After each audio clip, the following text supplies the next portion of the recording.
Hi, everybody, and welcome back to the Relationship Arena. So, you know me, Ali Moore, and this is my podcast where I'm getting nosy about all things relationships. And you might remember from a few episodes ago, I spoke with my dear friend Ellie, who is a family lawyer, and we looked at what happens when people get divorced and some of the things that people do and the behaviors that go on that potentially don't help the situation. Let's put it that way. Some of those key things. And we looked at ways that might make it better. Well, I am here today with another great friend, the fabulous Tamsin Bromley Rahlke. Now, she is one of the best read people I know. She has an amazing background herself in behaviors and people. And it's fascinating when we always talk. But Tamsin has joined us today to kind of show us the other side of the coin because Tamsin has gone through, as many of us had, a first marriage and moved on to a new relationship. And she has managed to navigate that separation and divorce in a really lovely way, which means that there is still a healthy relationship for everyone involved. As I say in my little description, it really is Gwyneth Paltrow and Chris eat your heart out because she really has made it sound as though this was really easy, but I'm sure it wasn't. So I'm so glad to welcome you to the show, Tamsin. Thank you so much for coming. Thank you for asking me. You're very welcome. Now, firstly, tell everyone, I do want people to understand a little bit about your interest in people. What is it you've just finished studying? What are you interested in? I've always been really, really interested in people. In my first job, I read a book called Why We Buy. And I mean, that was a very long time ago now, but I've always been interested in it. And so, very luckily, about 3 years ago, I had the opportunity to sell my previous business and go back to university. So I've just done a master's in behavioral economics. So it's the psychology of choices and decision making. I just think that's fascinating. And I know that every time we talk, we get involved in the psychology of people. We're both really nosy, aren't we? We're just really Absolutely. fascinated. Like, why do they do that? Like, what's Yeah. going on there? But in your personal life, you have really worked hard at building a family unit that for some might feel like a world away. So tell us a bit about where you are now with your family and kind of touch on the topic that we want to get into. Is it like, well, how did you do this? Yeah, so I was married to Michael for about 15 years, I think it was. We always had a slightly unusual relationship because he tended to work, well, he worked abroad. Hmm. So we weren't really together on a sort of full-time 7 days a week basis. But, Yeah. he took responsibility for everything. And, we had a marriage that was probably about as similar to other people's as most marriages in a lot of Well, ways. I mean, lots of people have partners that work away. Yeah, This is not completely unusual, is it? no, absolutely. And we had a son, Henry, who's now 20. And since then, about 5 years ago, I met my new partner, Hmm. David, and he's got two lovely daughters as well, who are both, again, adults. They're sort of 27 and 30. Yeah. So that's sort of the shape of my family now. And the interesting thing is that um, Michael, and sorry, your new partner's name, my memory is David, terrible at the moment, menopause brain. Say again. David. David. Michael and David have not only met, they have spent some good time together.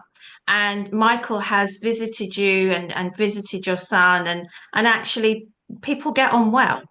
Yeah, absolutely. And I think the really nice thing is that we've actually also sort of been able to extend that to David's ex-wife as well. Oh, wow. Um, we probably, I mean, he will still see her, if she has a problem with something, she'll give him a Mm. ring and he'll pop over or they'll have a chat or that sort of thing, which I think is brilliant.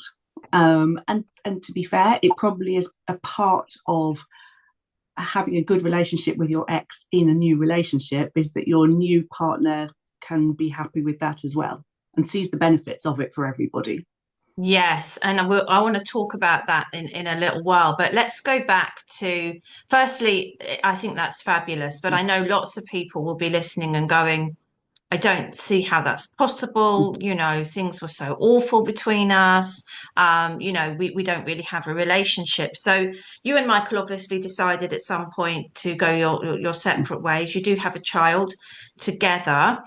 Tell us a bit about how that transpired and what it was like in those early days, and how what sort of did you both decide that this was going to be really amicable? Did it just happen? You know, inquiring minds here.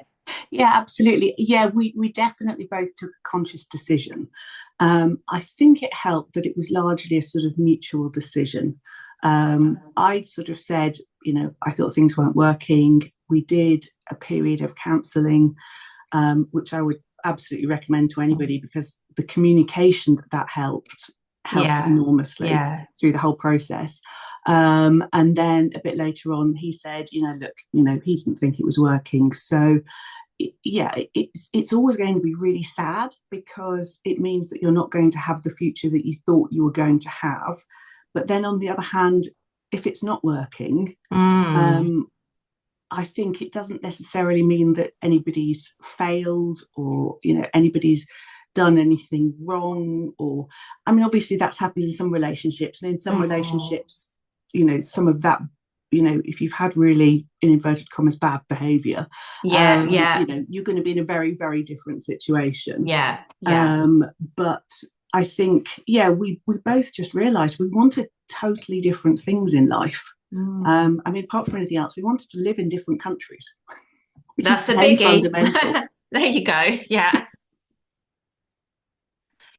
So you're right. So, you know, there will be some people who are saying, well, you know, you didn't have a trauma or a crisis in the relationship. Nobody, as you say, behaved badly. Mm, There wasn't that to negotiate, but it's still sad and it's still an yeah, ending, and you're still trying to navigate what that looks like, both for yourselves and for your child. yeah. So it was great that you made a conscious decision. So then you meet this other person, and you are, you know, making the decision to have almost like this extended blended family Mm. where everyone's involved. So, how did your new partner feel about this? Um, I think he was quite sort of positive about the idea. Interestingly enough, he said it was incredibly refreshing to meet somebody who, didn't sort of bang on about how awful their ex was all the time.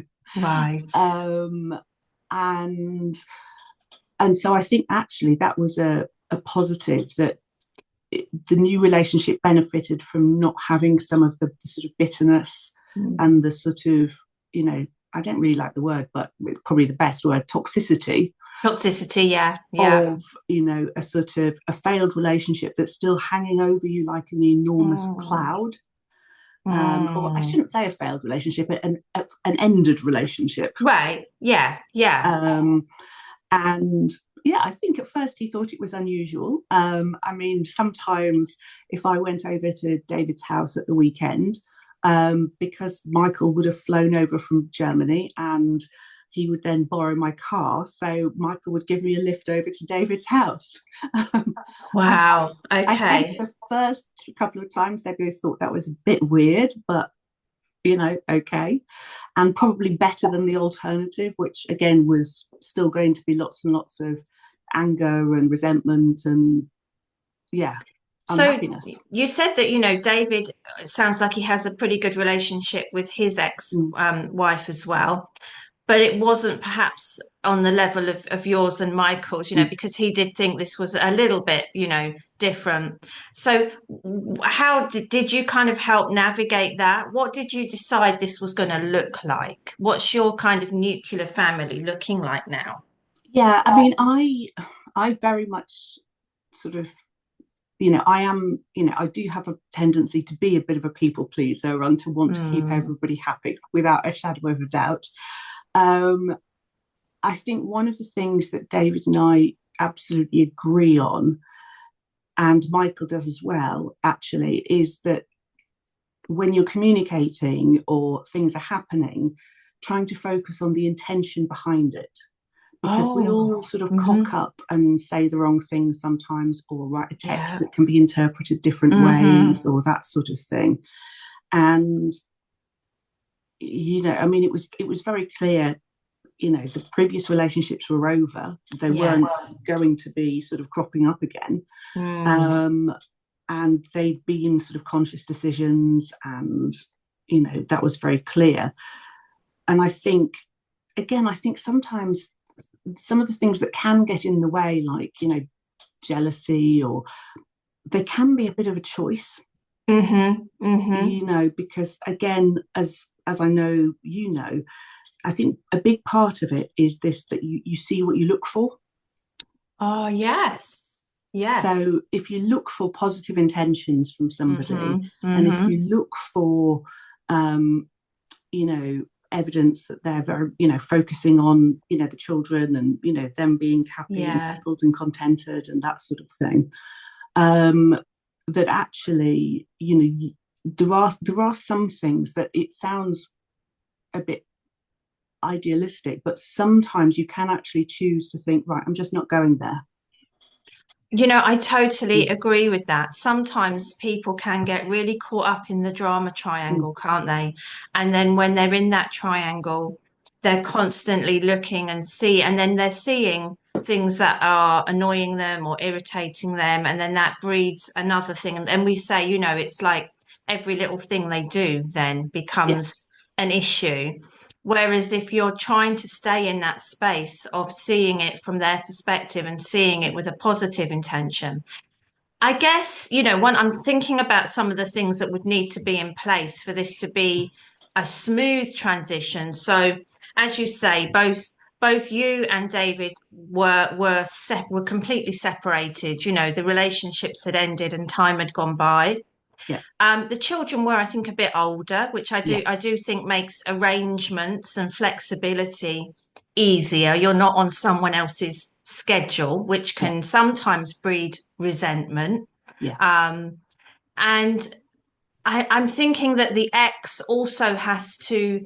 You feel very secure, but I'm all of the four people that were involved in this needed to feel secure and happy that the relationship was done and you'd all kind of moved on a bit. yeah, yeah. Mm. I think that's really, really important. And I mean, to be honest, I think it's probably the foundation of a good new relationship anyway.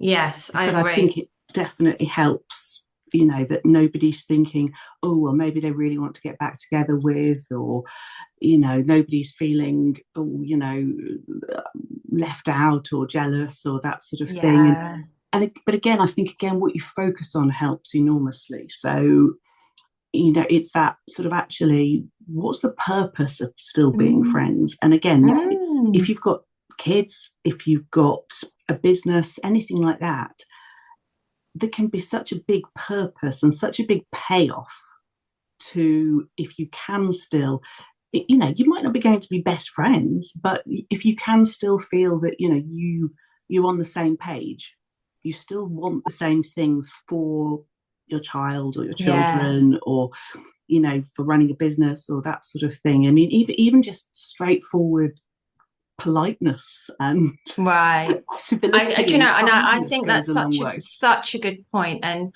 sadly, as Ellie and I spoke about, so many children, their view of relationship is that for whatever reason, it didn't work. One of the parents moved out.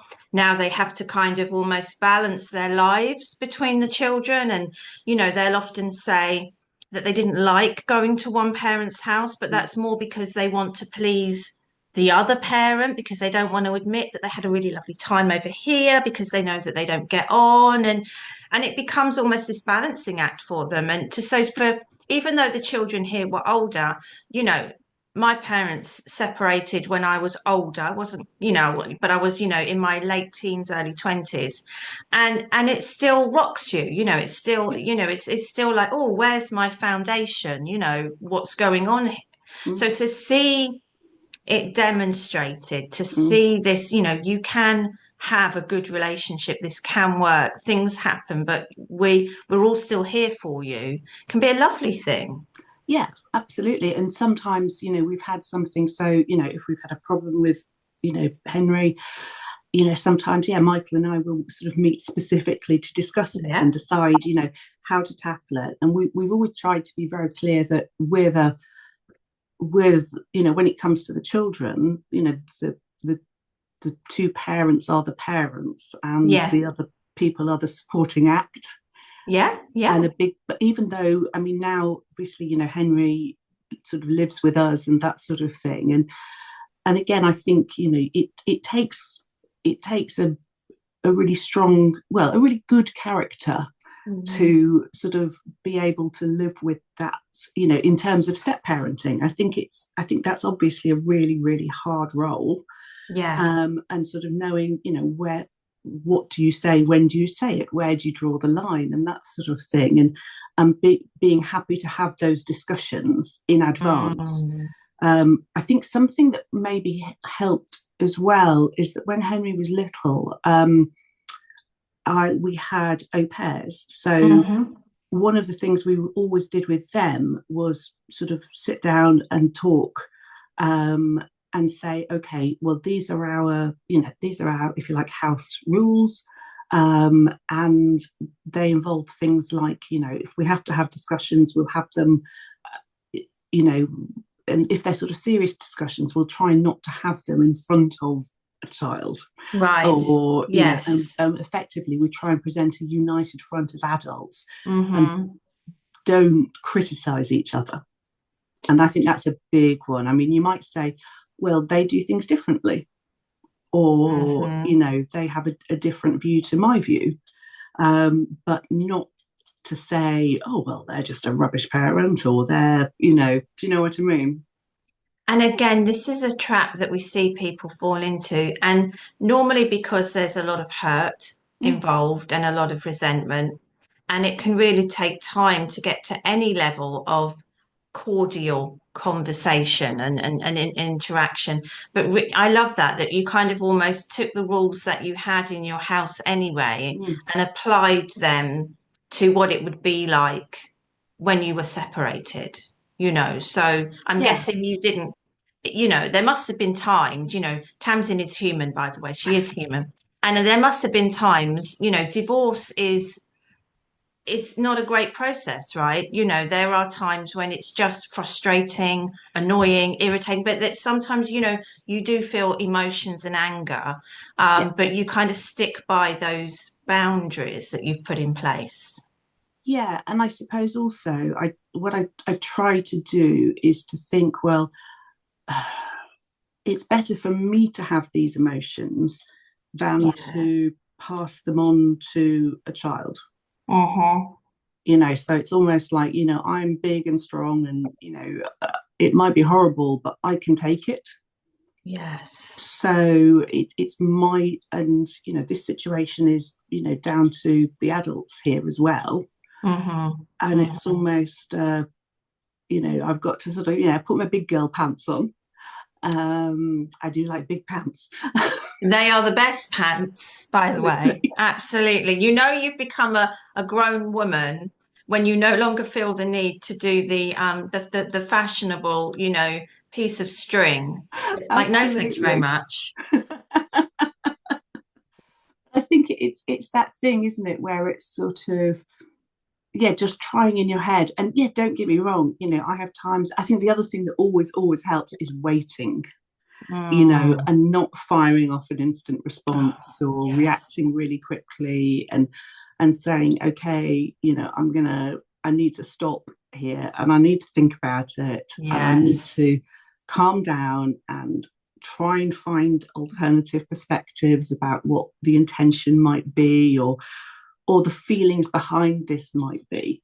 And I think the Mm. other thing that people don't factor in often is how really, really badly all of us can behave if we feel guilty.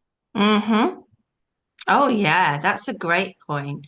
We always think the bad behavior is, kind of different from that. But yeah, if you feel like you've already got something to be guilty for, you can really defend, can't you? Oh, yeah. Yeah, Yeah. absolutely. And you lash out like Hmm. any. you know, any other trigger. I mean, to be honest, it's probably stronger than almost all other triggers, I would say. No But one it's wants that, to yeah, feel bad, right? no, Nobody wants to, no one wants to be the one that says, yeah, that was bad. I behaved badly. I yeah, did a rotten thing. yeah. And actually, if I can, make it so that you're the bad person, then I feel better because you're the bad person now and I'm not. Yeah, yeah, we're just stroking it off our shoulders there. It's like, oh, Yeah, that feels so much lighter. yeah, Yeah, yeah. absolutely. And Oh, so again, it's that sort of, I don't know, it's that trying to say, okay, if you can take the helicopter view and sort of say, okay, well, they might actually be doing this thing that seems really weird or difficult or mean or whatever yeah.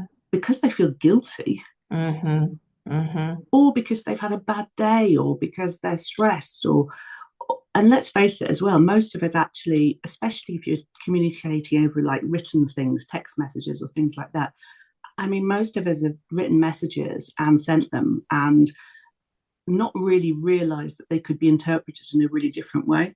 Mm-hmm. I agree. I agree. Clients out there, I'm thinking some of them, please listen to this, text, step away from the send button, Yeah, because yeah. yeah. And waiting, I think, is always a good idea. Mm. Interestingly enough, a different topic, but it's the best way to avoid any form of manipulation as well, Right, of because you course. can, stop and it doesn't let you get manipulated into an argument or, Yeah. even if that is the other person's intention. And I think the other one that's maybe a little bit less virtuous is it's bloody satisfying having the moral high ground. Love it. It so is indeed. Yes. As long as you're on your high horse on the moral high ground. Absolutely, yeah. And so Yes. again, if you can look at yourself and go, look, I know I've tried, Yes. and I Hmm. know I'm trying to do the right thing here, and Hmm. yeah, I get it wrong sometimes. And the other one actually, and again, I think it's the same in parenting generally, is the power of an apology Yes. and saying, look, I'm sorry, I got that Yeah. wrong. I didn't mean it that way, because Yeah. and a genuine apology, not a politician. I'm sorry if you interpreted it that way, or Yeah. There's a lovely episode, people, just a few episodes ago, where I'm just giving my thoughts on, conflict, not communication, not conflict, and some of the things that people do that they struggle with giving that apology, making that repair. So grab a listen to that if you're interested in that. But I 100% agree. So time is ticking on, and we've been talking for a good half an hour. Um, wow. but we are recording this in the lead up to Christmas. And I'm thinking, I'm kind of fascinated. Are you all sat round the Christmas table this year? What's it all going to look like? Well, we've never actually done that. We have, I mean, this year we have, because we've been sort of redoing the house and that sort of thing, we've been a bit sort of out and about the last few years. We have actually invited everybody this Christmas. Um, but actually, it's just going to be so Henry's going to be here for the first Christmas Okay. in quite a long time, actually, apart from the lockdown Christmas. It'll be the first Yeah. Christmas he's had here for ages, Ah. which would be nice. And I think he's actually planning to go and see his dad for sort of a week or so before Christmas. Mm. But yeah, I think it's one of those things. If you invite people, Hmm. they might not come, and if they don't come, that's fine. And then I think Sue will probably try and see, get together for lunch or something. I mean, we did that for the first time a couple of months ago. It was a sort of, several, it was both David and Helena's birthday in the same month. So we all got together with her for lunch and it was really nice. And because So that we're went talking well, about David's ex-wife. no, sorry, David, Sue, and it was, yes. So Sue came along for lunch with David's, Helena's boyfriend, Henry, my son. Yeah. And so we all had like a birthday lunch, which was really nice. Wow, that is amazing. That is amazing. So Yeah. And I think inviting people always feels really nice, even if they can't come. does. Yeah, it's the thought, isn't it? And Yeah. inviting them with the expectation that they will. Yes. Not in the, oh, well, I've invited you, but I really hope they don't. But like really be Yeah. open to that, like you say, see the positive intention. Yeah. Tamsin, it has been amazing to chat, and we could always chat for so long. And I know people will have lots of questions. And I know that, as I say, there are lots of people listening where your separation and divorce has, not that there's a scale, but you feel as though, you're in some really sort of difficult places. There isn't good behavior on all sides. That makes it so hard when one party isn't choosing to interact in a way that's helpful, and I get that, and we're going to be covering more of that in future episodes. But for those of you that are concerned that it has to be toxic, all the time, hopefully Tamsin's experience has given you some thoughts on how you can separate amicably, about how you can move forward into this new style relationship, because there is still a relationship. If you, like you say, if you have joint ventures like children or business, or maybe you're a carer,